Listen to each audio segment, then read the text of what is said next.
Después de que te quitan un hijo, no hay vida.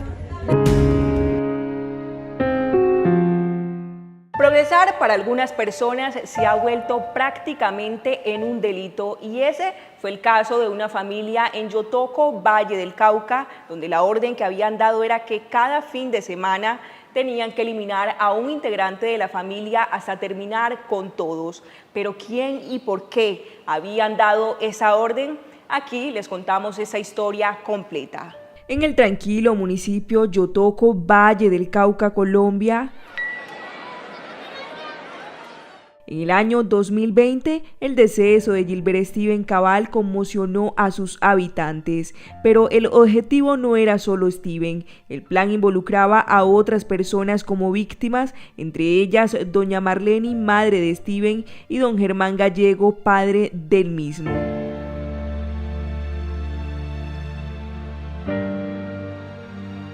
El pueblo entero se preguntaba por qué habían terminado con la existencia de un muchacho que no se metía con nadie y que lo único que hacía era estudiar y trabajar. Aquellas preguntas tuvieron respuestas casi 2 años después, pero antes de hablar un poco de los hechos, hablemos de Steven y su familia. Gilbert Steven Cabal era un joven de tan solo 15 años, nació y creció en el municipio Yotoco. Desde que era bebé vivía con su mamá Marleni y su padrastro Germán Gallego, quien desde siempre lo vio como su hijo y le dio ese amor y calor de padre. Un niño soñador, alegre, trabajador, lleno de sueños. Su papá lo recuerda como una persona muy alegre. Steven era una persona de pronto pues como muy callado, pero era muy alegre, era recochero y buena persona como él solo, era muy especial. A don Germán se le quebranta la voz y se le encharcan los ojos al recordar todo lo que extraña de Steven. Doña Marleni y don Germán representan a esos colombianos amantes del campo, trabajadores, aguerridos y humildes, con un corazón que desborda bondad, tanto que hablaron con una de esas personas que les arrancaron un pedacito de su ser.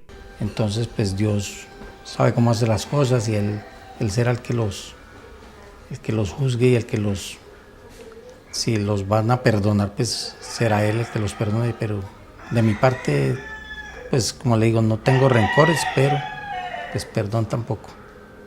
Ambos se conocieron hace 17 años en el mismo municipio de Yotoco, cuando un amigo en común los presentó. Desde entonces sus corazones quedaron flechados. Poco tiempo después se enamoraron, decidieron formar un hogar y trabajar arduamente para poder progresar. Mientras don Germán se dedicaba a trabajar como escolta de tractomulas, doña Marleni se dedicaba a cuidar a su hijo, pero además laboraba en oficinas de Claro y Movistar. Años más tarde, exactamente en el 2012, a don Germán le dieron un dinero de una liquidación. Fue entonces cuando la pareja decidió hacer buen uso de esa plata y acordaron montar una distribuidora de cervezas. Luego el negocio empezó a crecer y con ello comenzaron a vender otros productos como gaseosa y demás licores. Steven para ese entonces era muy niño, pero ya estaba ilusionado con el sueño de ser policía. Para cumplir su sueño ayudaba inalcanzablemente a sus padres para que el negocio prosperara y pudieran pagarle su carrera. Él tenía un sueño que era ser policía. Sí. Y entonces él le decía a la mamá que él tenía que ayudarle para sacar el negocio adelante y como tal pues tener para la carrera de policía. Y ese era el sueño de él. Y él se levantaba, él ayudaba, él iba al colegio, llegaba al colegio y si habían domicilios él los llevaba y ese era lo que él hacía ahí. Le gustaba mucho colaborar en el negocio, precisamente por el sueño que él tenía de ser policía. La distribuidora de esa familia parecía marchar bien. Todos estaban felices con la ilusión de que si el negocio seguía creciendo, en unos años Steven entraría a estudiar la carrera que tanto había soñado. Pero la ambición de varias personas impidió que Steven cumpliera sus sueños. Para el año 2018 al pueblo llegó Jennifer Zulay Bustos Agudelo, prima de doña Marleni, misma que estaba viviendo en una finca con un hombre y por problemas con él le tocó salirse de la finca. Al pueblo llegó un poco desubicada, pero doña Marleni, al verla así, decidió tenderle la mano y darle empleo en su negocio para que se organizara un poco. Más que una prima, era como una hermana, la apoyaba, estaba con ella, la defendía, estaba pendiente con ella de ella, era como una hermana. Aparte de lo laboral, ¿ustedes compartían todos los días? Compartíamos un poco de eso. Ir a una rumba, compartíamos ir a un paseo, compartíamos ir a un río, hacíamos paseos juntos, hacíamos comitivas, todo. Tenía una relación muy estrecha. Muy buena, sí.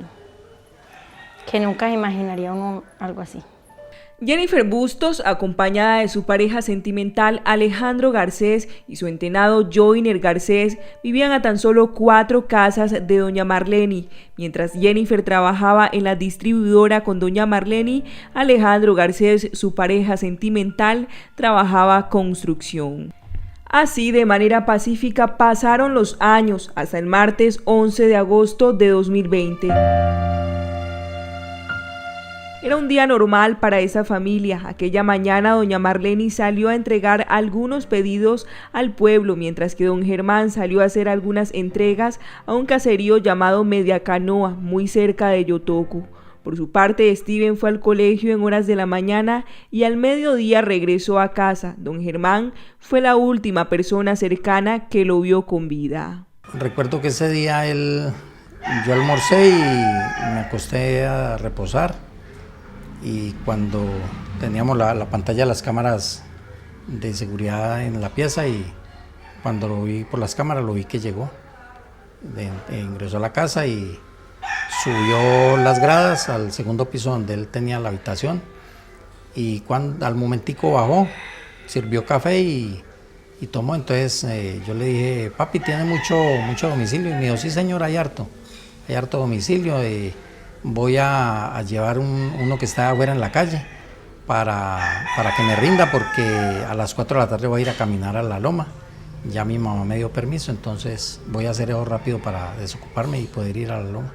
Ese día, Steven había planeado salir a caminar con Evelyn, su mejor amiga, pero antes de eso tenía que dejar un pedido que Jennifer Bustos le había solicitado que llevara a una tienda. Por esa razón, a la 1:20 de la tarde, esta cámara de seguridad registra a Steven saliendo de su casa a dejar el pedido solicitado por Jennifer. A los 15 minutos del joven haber salido de su casa, una triste noticia preocupó a sus familiares.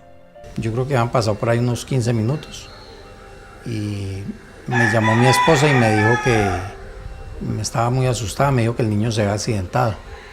Entonces yo me puse los zapatos a la carrera y salí a la calle, y en eso ella llegó en la moto y le dije: ¿qué pasó? Y me dijo: no, que el niño se accidentó arriba en el segundo paso. Inmediatamente hasta el río llegó la mamá y el papá de Steven. Cuando llegaron al sitio, los bomberos ya estaban haciendo el traslado de Steven para un centro asistencial, ya que aún tenía signos vitales. Tras lo sucedido, los vecinos aseguraban que supuestamente Steven había pasado con mucha velocidad y se había caído en la motocicleta, pero esa versión para don Germán no cuadraba, porque la moto no tenía ninguna señal de haberse caído. Cuando yo arranqué, yo sentí la moto normal. Yo miré y yo no la vi con daños, nada. Cuando salí ya a la pavimentada, porque eso es parte destapada, cuando salí a la pavimentada yo le moví la dirección y yo vi que la moto estaba bien. Don Germán para ese momento pensaba que a su niño tal vez le habían lanzado alguna piedra, pero parte de la verdad estaba a punto de descubrirse. Steven fue trasladado al hospital del municipio y de ahí lo remitieron al hospital de Buga. En el centro médico de Buga le informaron a la familia que la lesión que Steven presentaba no era producto de una piedra, sino de una dotación. La incertidumbre para esta familia empezó a crecer. Debido al complicado estado en el que estaba el menor, fue trasladado desde el municipio de Buga hasta el Hospital San Juan de Dios en la ciudad de Cali. En aquel centro médico no quisieron atenderlo y gracias a un contacto de doña Marleni lo atendieron en la clínica de Colores, pero ya era demasiado tarde. A Steven le dieron el famoso paseo de la muerte y lastimosamente, estando en dicha clínica, dejó de pertenecer a este mundo. El pueblo se conmocionó tanto que luego de los hechos, sin importar que era año de pandemia, se unieron y salieron a hacer una multitudinaria marcha para exigir justicia.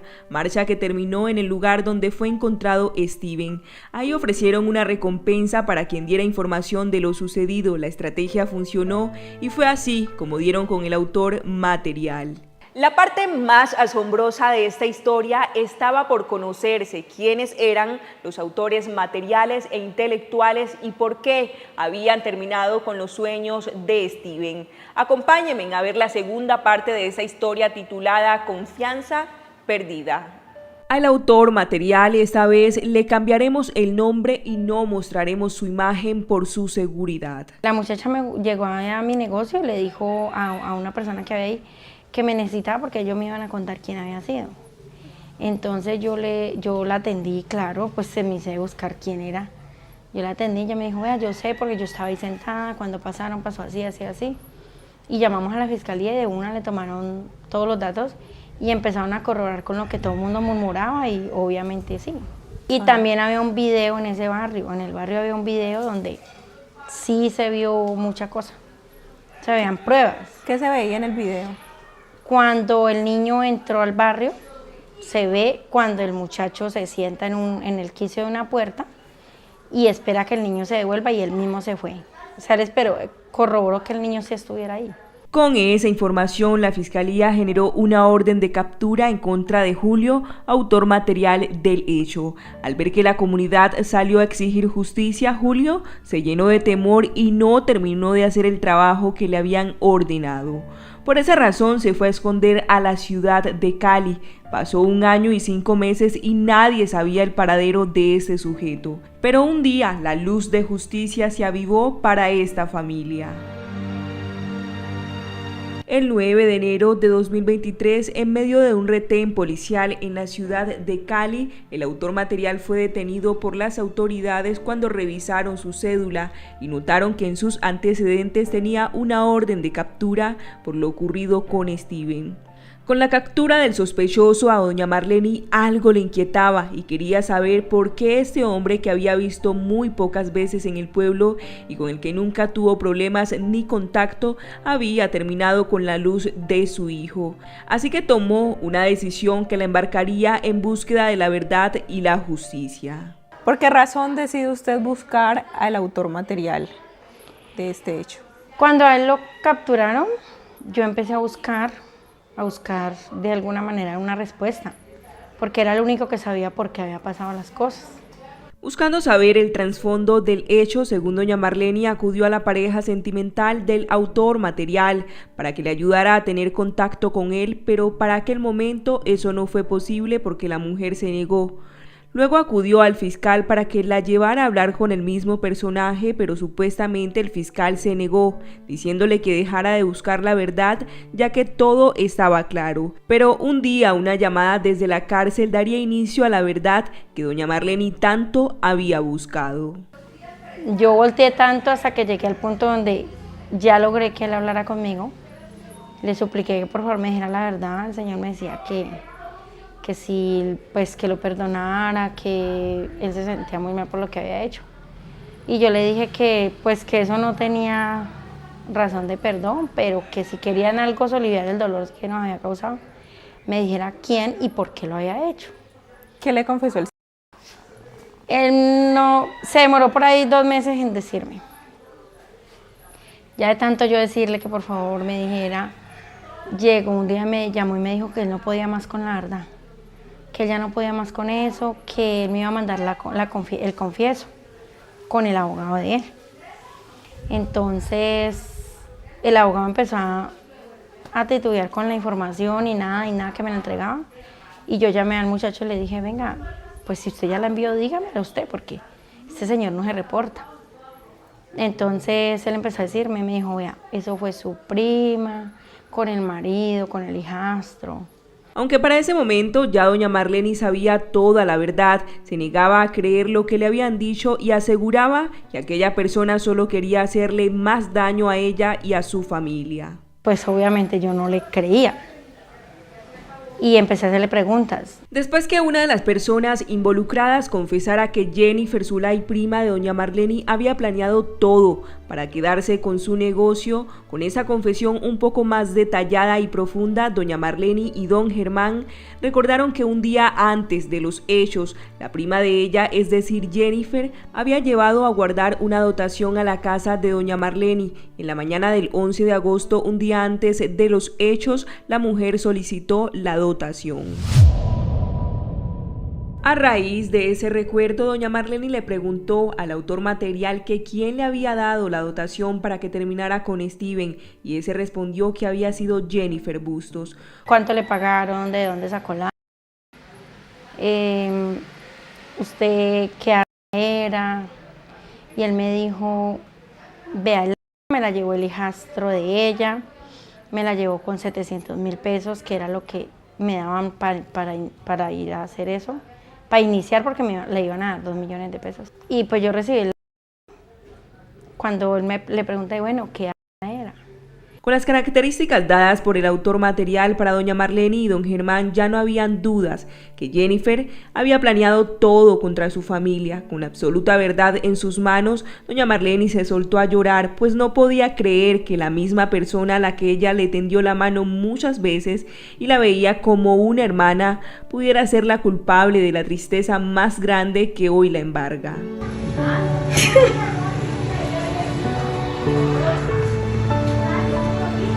Pero había algo que le dolía aún más a doña Marleny, verle la cara a la culpable todos los días y no poder enfrentarla, eso para evitar que ella y sus cómplices escaparan. Con ese secreto tuvo que vivir por más de 2 años, pues las investigaciones avanzaban muy lentas y la fiscalía no daba orden de captura en contra de los demás responsables, ya que para ellos la información dada por el autor material no era suficiente. Para doña Marleny se venía uno de los retos más difíciles, conseguir pruebas para que la fiscalía hiciera su trabajo.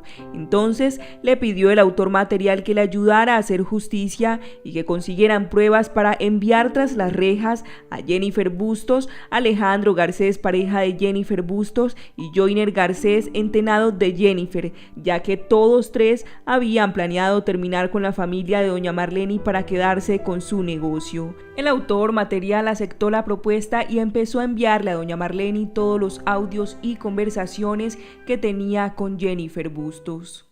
No, sí, claro. Eso es de ahí, y si nos va bien, créame que ahí todos ganamos. Ahí, mejor dicho, todos ganamos. Yo simplemente espero que todo lo que yo estoy pensando me salga como es. Que usted esté acá afuera y para que trabajemos juntos. Sí, pero como le digo, mijo, es que necesitamos es alguien que acompañe ahí con un acompañamiento que pare en la raya, ¿sí me entiende? Porque pues mi amigo lo hace y lo hacemos, ¿sí me entiende? Pero entonces no es como tan fácil como lo vemos, porque como el camión está en movimiento y él mantiene más que todo por fuera del valle. Entonces la verdad, para que no se sea como muy sospechoso, pues yo estoy como todo el tiempo ya metida en el negocio. Entonces como que va a haber muy sospechoso, entonces yo lo estoy haciendo con mucha calma, ¿sí me entiende? Estoy siendo más cautelosa que antes. Más sin embargo, usted sabe que si lo hablamos así, eso salió perfecto. Si lo hablamos así, eso no salió como queríamos y como esperábamos, que es un tropiezo en el camino por X o Y razón, pero pues Pero no, en esas estamos, es que son dos, imagínense, es él y es el otro, entonces en esas estamos. En esas estamos haciendo esas judías, a ver si nos cuaja cualquier vaina. Pero como le digo, necesitamos presupuesto, porque la gasolina vale, las balitas también valen. Bueno, en fin, todo cuesta, marica. A continuación les seguiré mostrando audios de las conversaciones que Jennifer tenía con uno de los involucrados, es decir, el autor material. En algunos de esos diálogos hablan que lo que habían hecho con Steven había quedado perfecto, que necesitaban otra dotación para hacerle lo mismo a don Germán y Alejandro Garcés, pareja sentimental de Jennifer, porque este quería abrir la boca y contarle todo a la fiscalía y a doña Marlene. Sí, mijo, la situación se me puso bastante color de hormiga y peluda. Y a mí lo que más me detuvo fue la enfermedad y las amenazas de Alejo.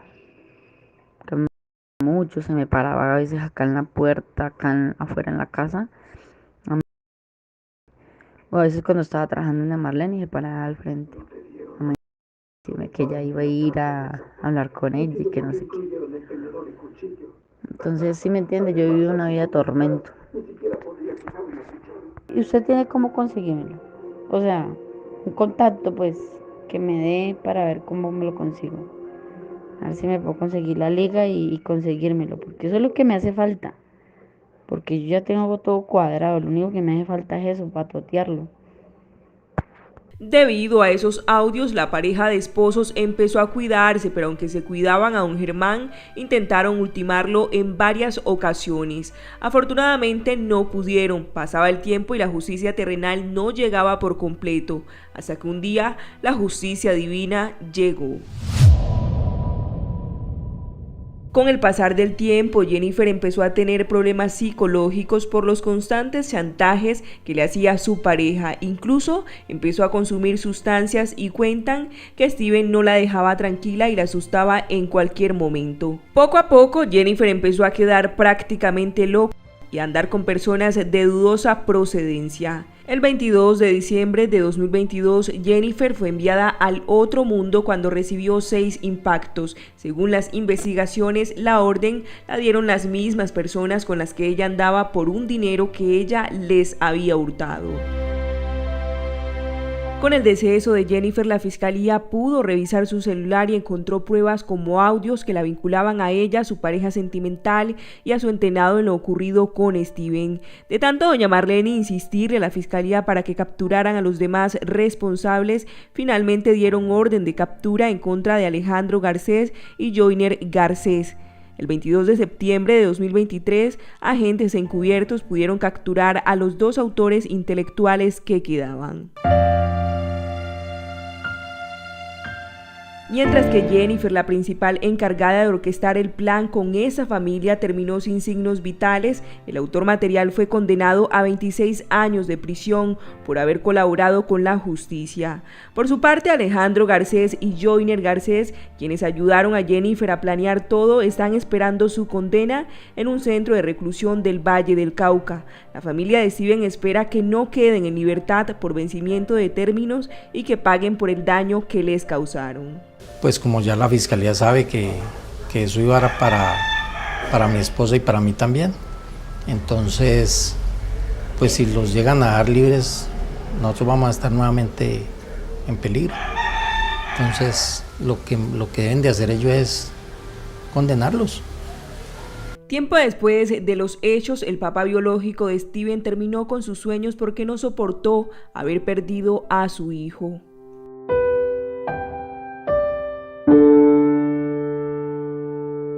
Con la tristeza que le embarga, doña Marlene ha intentado salir adelante, pero asegura que sin su hijo la vida ya no es igual y es difícil vivir con su ausencia. Por su parte, don Germán, como buen esposo y en medio de tanta desolación, trata de motivarla y acompañarla para que sigan adelante, pues también asegura que su vida sin doña Marlene ya no tendría sentido.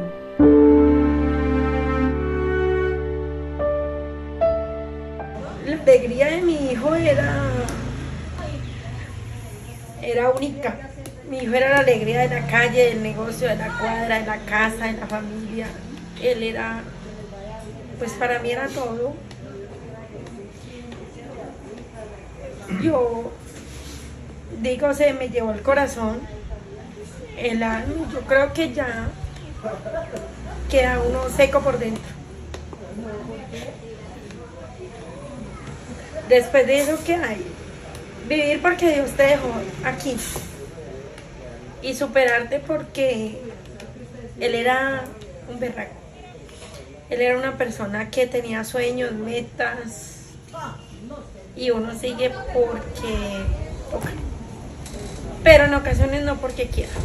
Hasta que llegamos con esta crónica. Soy Daisy Salas. Recuerden seguirme en todas mis redes sociales para que no se pierdan ningún caso.